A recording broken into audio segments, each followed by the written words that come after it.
panel for interview as the nominee for the Treasury.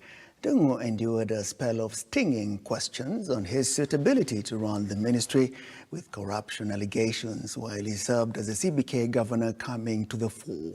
He was also tasked to detail how he will deal with the dwindling economy and ballooning national debt. And as Henry Tende reports now, Professor Ndung'u has defended himself from corruption allegations and termed them malicious efforts from unnamed individuals that sought to get him out of office.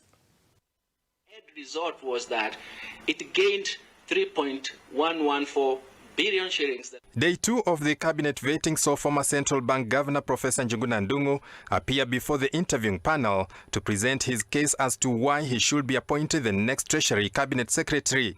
Allegations of corruption and the sale of Grand Regency that was shrouded in mystery coming back to haunt him. The panel, led by Majority Leader in the National Assembly Kimani Ichung'wah, seeking to know how the governor will lead a sensitive ministry like the Treasury with all the corruption allegations baggage hanging over his head. So we want to know what was the status, what is the status of the charges on the 1.2 billion tender. You know, it's good to say it went to court, or you fought it to Court of Appeal. Thank you. What was the verdict? The case, for example, for the procurement, I fought it through the courts to the Court of Appeal, and there was a judgment. The case of Grand Regency, I think the statement is that I was adversely mentioned. I was an agent of government, and this was a government-to-government sale, and I was the one to negotiate and to receive the payment, which was actually received by the government.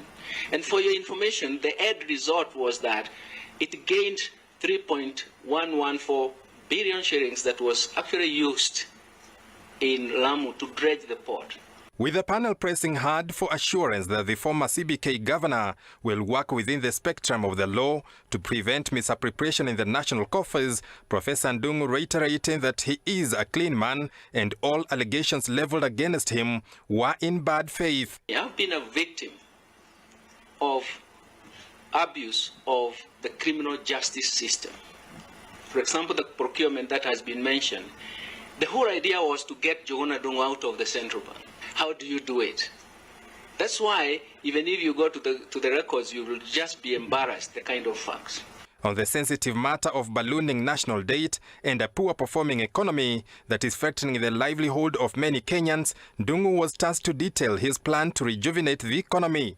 The professor insisting he will work on reducing continued borrowing from internal sources, which command high interest rates. We may need concessional borrowing, which will help us remove the very expensive domestic debt. And then once that is done, the fiscal space will start building, and then we can start signaling fiscal consolidation.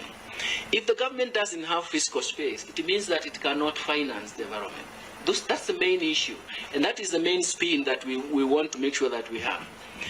If I had the time, one day I can talk about the crowding out, because it actually affects everyone.